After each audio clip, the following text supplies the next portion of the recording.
Gracie is in Paris. It's only a few days since she and I recorded our episode that just played, and it's been a whirlwind for sure. She's having a blast so far. By the time you hear this, it'll be just a week and a couple of days since she's been there, just diving in full force. So I wanted to start out with that because that's the big news in my life right now. Instead of Emily in Paris, it's Gracie in Paris, and I'm very happy about it. So as I begin episode 233, she's on my mind, which is perfect for this week's topic because when we recorded the episode, it was Gen X versus Gen Z, because even though my birth date is 63, nothing in my life mimics the baby boomer generation. The baby boomer generation is called baby boomers because there was a huge boom in the rate of children born at the conclusion of World War II. Well, that was like 15 years before I was born. So when I think of real baby boomers, I think of mid to late 40s into like mid to late 50s, like that sort of 10-year span where, men came home from the war, traditional families were the norm, little housing developments were built where all the little ranch houses were the same. Mom stayed home and raised the kids and took care of the home. Dads went to work, very traditional, 2 to 3 kids, just a very, very sort of what you think of as a traditional American family.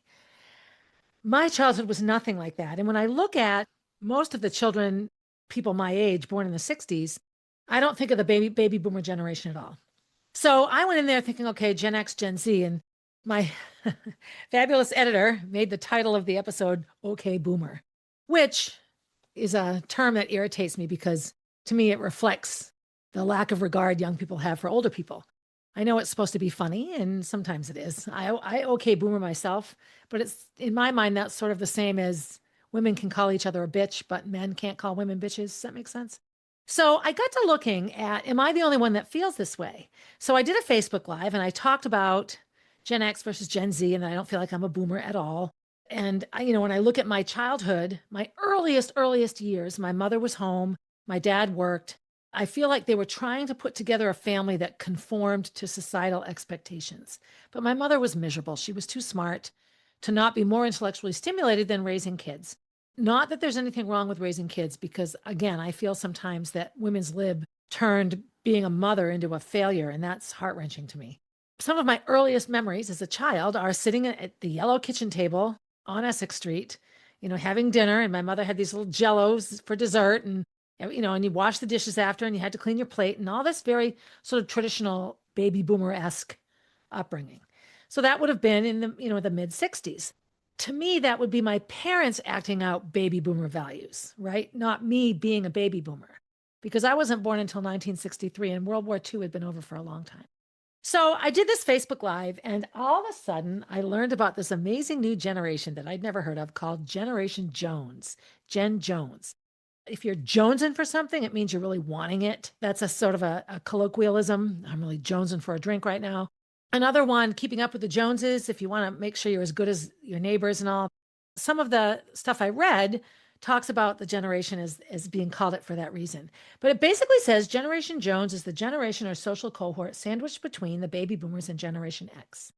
The term was coined in 1999 by American cultural commentator Jonathan Pontel, who has argued that the term refers to a distinct generation born from 1954 to 1965. So let me go back again with the years here. Lots of baby boomer literature has it ending at 64, Gen X starting at 65. So who knows? In terms of people in my life and people that I know, I feel that the Gen Jones distinction is even smaller than that. It's like maybe 1958 or 59 to 1965. When I look at Kenny, who was born in 1955, I just see a lot more of the baby boomer values than I do Gen Jones. He had 2 siblings, 2 years older than him and 4 years older than him, a stay-at-home mom, did all the volunteering. Now, his brother and sister were old enough to be potentially drafted for the Vietnam War, not that his sister would have. Kenny was a bit behind that. So maybe 55, 56 falls into the crutch of Gen Jones. The biggest difference is that baby boomers grew up post-World War II, where traditional values and spending your life working hard and supporting your family and saving for retirement and taking yearly vacations and living a very sort of quiet, structured, grateful, organized life, where the Gen Jones aspect of the baby boomers is much more connected to the results of the upheaval of the 60s and all that went on during and after that time. So a baby boomer would have gone to Woodstock because in 1969, they would have been old enough to go to Woodstock. They would have been in their late teens, early 20s. Jen Jones would not. I was 6 years old when Woodstock took place. I would not have gone to Woodstock. Baby boomers knew the hippie revolution, the Vietnam War, all the protests, free love, sex, drugs, and rock and roll.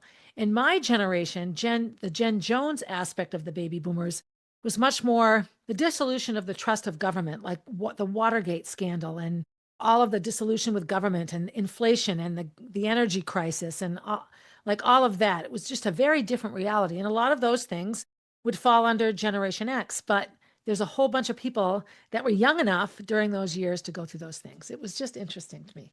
So, me being me, I did some research. Another way that this has been sort of described is early boomers and late boomers. I'm a late boomer. So that has the same political differentiation. So early boomers, post-World War II, civil rights, the Vietnam War, Woodstock, right? Their outlook was optimistic, idealistic, very cause-oriented, March for Peace, that sort of thing, focused on community. The values are loyalty, stability, and traditional authority. And then key experiences, witnessing the peak of the counterculture movement, which was the whole 1960s and free love and, women can go in the workforce and don't need permission from their husbands to do things. And so Generation Jones, which would be 54 to 65, in my mind, more like 58 to 65. Your formative years are Watergate, economic stagflation, oil crisis, Vietnam, and the end of the draft. The outlook is more pragmatic and cynical and a bit more realistic, not so idealistic as baby boomers, and very distrustful of the government. And I know that my parents, who are the tail end of the silent generation, initially were very trustful of the government. You just followed the rules because they were the rules, right? And then the 60s came and the whole cultural revolution that changed. The values for Gen Jonesers are adaptability, authenticity, making their own decisions. That's totally me. I'm loyal, but I'm not a fan of traditional authority. I don't know authority well at all. Key experiences would be feeling they just missed the 60s idealism, being the bridge between analog and digital. So that's another one. When people think of baby boomers, they think of the hippies and the bell bottoms and, the civil rights marches and all of that. And I was a little girl then. That wasn't me at all. My generation, Gen Jonesers, came home to empty houses. They came home to a note with a Tupperware container. Here's dinner. Warm it up in the oven. Well, it would be in a glass container because you'd melt the Tupperware. There were no microwaves then. But one of the biggest differentiations from baby boomers to Gen Jonesers or late baby boomers is that our formative years followed the evolution of technology. So, for example, in 1948, when the baby boomer years start, not every house had a telephone and not every telephone was a private line. You could get on your phone and hear people talking and you'd have to ring up the operator and she'd connect you with whoever you wanted to talk to. So you could only talk on the phone if there was an operator somewhere that could connect your line to their line. I grew up, I had a telephone on a little table in the kitchen, and then it was a wall phone.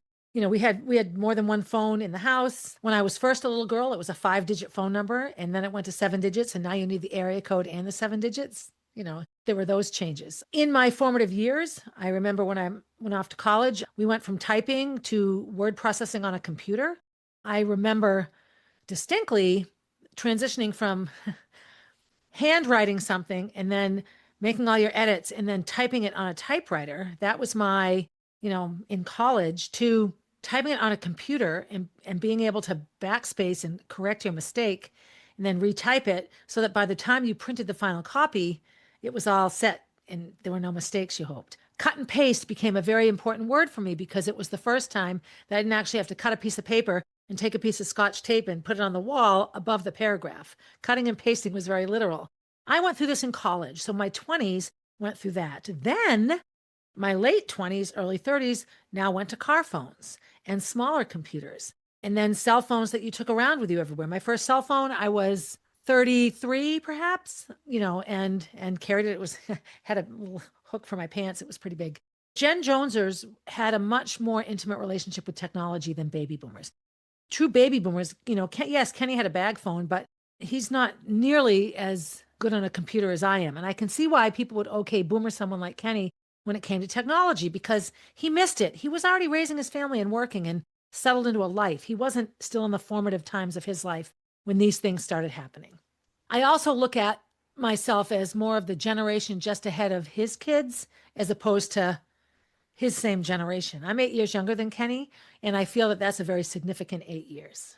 Some of the key differences are as follows. So economy, so baby boomers saw prosperity. Yeah, single family incomes, no problem. The mom can stay home. You still have enough money for everything you want. Generation Jonesers face more economic hardship. They call it stagflation. I think it was inflation and prices. There was the whole oil crisis. I just remember, the gas and waiting in line for gas and all that kind of stuff. Baby boomers were active in 60s movements. Jonesers were too young and witnessed the political cynicism that followed, which was Watergate. There's that really funny movie, I think it's just called Dick, about Watergate. It's like a comedic spin on Watergate with these two teenage girls that get to know the president. And I look at that and that's what I remember. I remember I was 10 when all that happened, so I was still quite young. But I don't remember any of the civil rights movements and that sort of thing, and the hippies and the free love. I don't remember it. I learned about those things when I was training to become a teacher, when learning how to teach about certain things. They didn't happen to me. I read about some of them in the newspaper, but again, I was little. Boomers are more analog. Jonesers are the early adapters, bridging the gap between digital and analog. So Apple and Microsoft. Gracie will show me pictures sometimes of these computers, and I'll be like, oh my God, I had that computer, as did, so many people my age and a bit younger. I will say, when I think of those little Apple computers that I first got when I was teaching at Walker School, so perhaps I was 35, the group that used them were the millennials.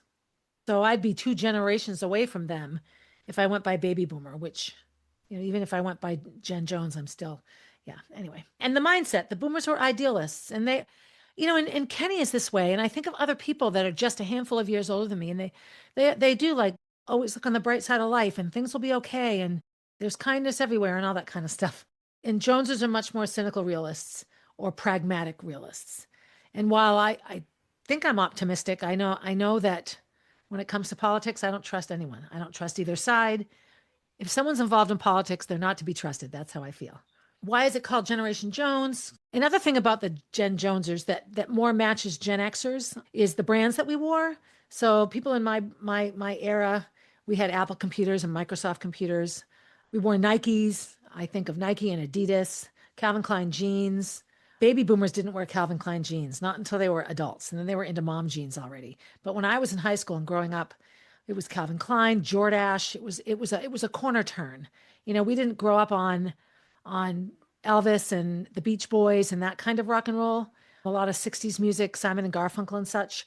We started to get into punk rock. We started to get into disco. I think of when I graduated high school, the shift in music from traditional baby boomers was pretty significant.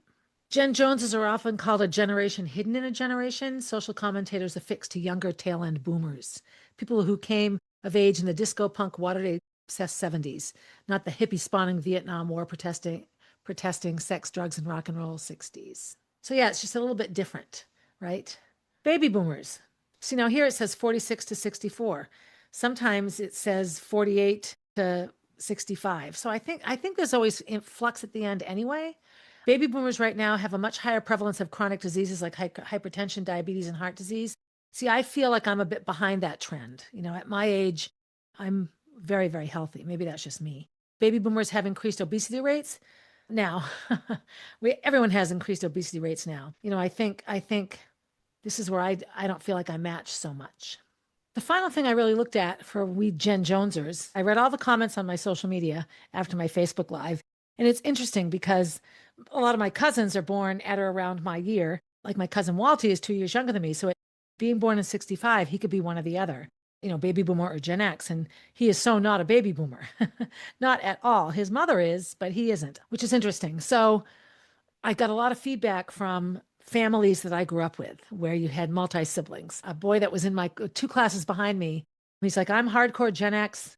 My middle brother is a hardcore Gen Jones. And my oldest brother is baby boomer all the way. And so to those of us that grew up in these times, we see it. We see how different we are from each other. We see how connected we are to the social things that we went through and how we react to things. The baby boomer generation, the earlier part, is also very much very private in the way that what happens in your home stays in your home. You follow social constructs and laws. You go to school and you're polite because you reflect your family.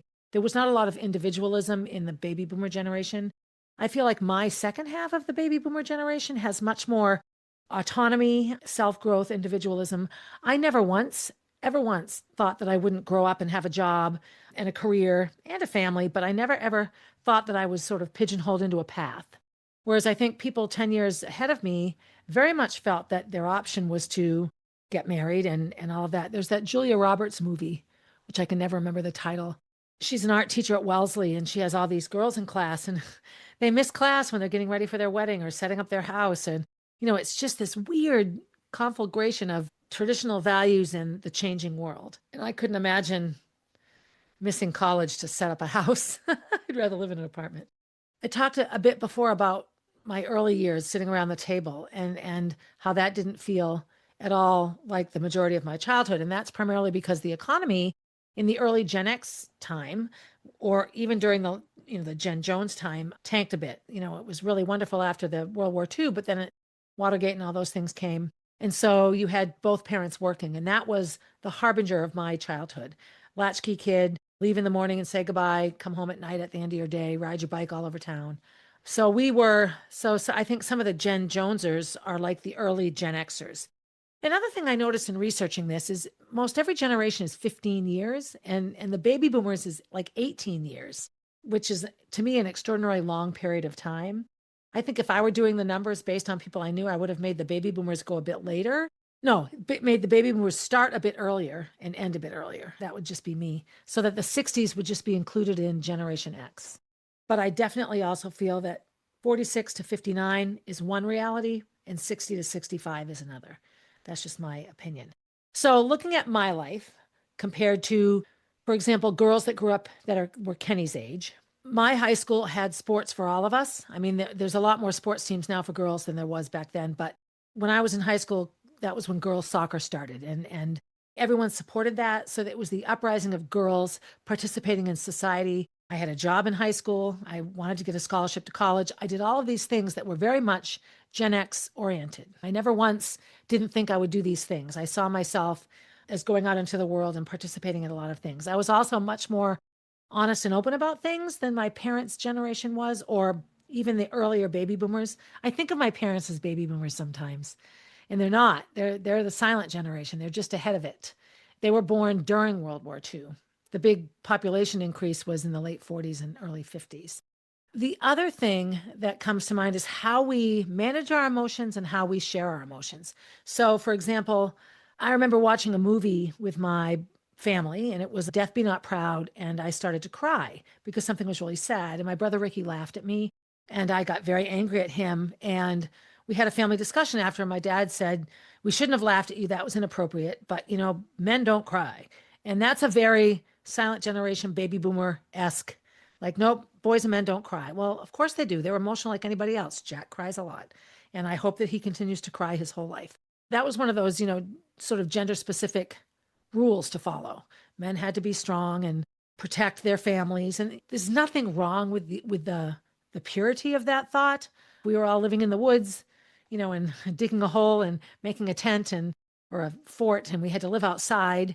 It would be logical for the mothers to take care of the kids more and the dads to build and forage. So I get it. I get where it comes from. But as we have modern technology and the Industrial Revolution and more people working, suddenly this changes, right? And it isn't all about, the guy being the dad and taking care of everything. That taught me, however, that emotions were to be mitigated. And they still do. You can't have a temper tantrum in the middle of church or in the middle of the grocery store. You do have to have self-control in a lot of ways to maintain sort of cultural order. However, I know that when I was growing up, so the tail end of the baby boomers into the Gen X, I was at the tail end of really probably a very baby boomer and silent generation controlled social experience. I was like the last person to have every school teacher I had, or every other school teacher I had for like the first 5 or 6 years retired shortly after I had them. So maybe that was my fault. I don't know. But so I had a lot of strict seats and rows, rote memorization, don't talk in class. And I remember Jonathan and Johanna, who were born in 69 and 70, so 4 or 5 years into Gen X, I remember going to look at their kindergarten class, and it was so colorful, and there was toys, and I couldn't even wrap my head around how awesome it was because my kindergarten class had not been like that. So I was just ahead of a big cultural shift that probably was more evident to Gen Xers than to the tail end baby boomers like me, the Gen Jonesers. So I remember being really envious of that I was on the tail end of that. The other piece was what you could share at school. So I never, I didn't talk about when I was being sexually abused. It didn't even dawn on me that I could share that with somebody and get help. We never talked about those things in school, not one single bit. You just didn't. There wasn't instant access to information yet. So, when you walked into school in the morning, you didn't talk to your friends about what you saw online or what you had in your social media because you didn't have those things. There was the evening news, which you probably didn't watch because you were doing your homework or you weren't interested in the evening news. Not very many years after that, you had the whole Adam Walsh kidnapping, which was in the early 80s. And you had this big shift in the safety of children. And suddenly it was safe to talk about everything. No and tell, see something, say something. Children were just suddenly encouraged to, if something uncomfortable was happening to you, tell somebody, tell a trusted adult and get some help.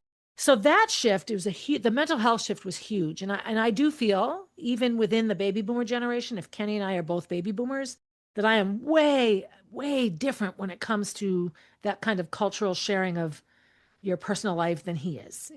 He really puts it away and gets on with life, which is much more reflective of an early baby boomer generation. The final thing was grief. And so, no lie, people born in the 50s who lost children, if you were born, say you were born in, 48 and you had a baby at 21. So now you're at 69 and the baby died. There wasn't a whole lot of external support for you. There weren't social groups. There weren't support groups. Oftentimes not even allowed to see your child if it was like a stillbirth. You were supposed to just put it out of sight and move along and get on with your life, have more babies. And, that's heart-wrenching to me. I remember Coach Ludi, who was the silent generation. He might've been the best generation, actually. He was the greatest generation. When Molly died, he told me to work all day, cry all night. Like when you get up in the morning, put it away and live your life. And I can do that now, but I certainly couldn't do it then at all. But I look at the differences between like Kenny's age, like some of his relatives and people I know that are, 8 or 9 or 10 years older than me, and how they manage things like child loss, and people my age and younger. And there's a very, very big difference. It's the privacy piece. It's to just keep it inside and mask it. You don't want to make other people uncomfortable with your grief. The number of people, just a handful of years older than me, true baby boomers, that tell me that it's my job to make sure other people are uncomfortable are too many to count. Most Gen Xers don't do that at all. They're very much into the share it, create a community, get help, that sort of thing. I still, when I read the characteristics of Gen X, I still feel I have a lot of those. And if you go by the Gen X ending in 64, then I'm only 5 months away from being a Gen X. I was born in July of 63. That makes more sense to me. But I love this Jen Jones discovery. So I think I'm going to embrace it. I want to thank my editor, Jace, because his baby boomer title just rankled me. Okay, boomer. And in some ways, I'm as boomer as can be. But for the most part, I don't see it. I don't relate or connect to anyone born in 1948. They're 18 years older than me, right? Or 15 years older than me. 46, they're 18 years older than me. Like, nope. I don't. They were full-on teenagers when I was born, living the 60s life, and I was a baby and a toddler and a little girl. So it's just different. My little quick lesson on Jen Jones. So if you're a Jen Jones and you get my email, let me know or comment or reach out somehow. Maybe I'll start a little social media Jen Jones action. I think it'd be fun. There's a couple of pages I've already found that are fantastic. So anyway, Gracie's in Paris. I'm fine.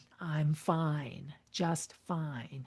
And I'll obviously keep you apprised of that. She's going to, on her next day off, we'll do another episode and we'll talk about Paris and what it's like so far.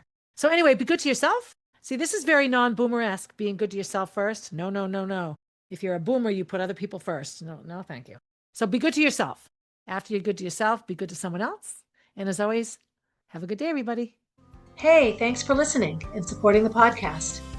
Feel free to leave a review and share my stories with your friends. Please reach out with your own stories, as I love connecting with my listeners. If you would like to get to know Molly, head over to mollybfoundation.org to see what she is all about. If you want to see what I'm up to next, you can find me on Instagram at Barb_444, on Facebook as Barb Higgins, and at my website, 1000tinysteps.com. And while you're there, sign up for my newsletter, a weekly way to find out what's up in the life of Barb Higgins.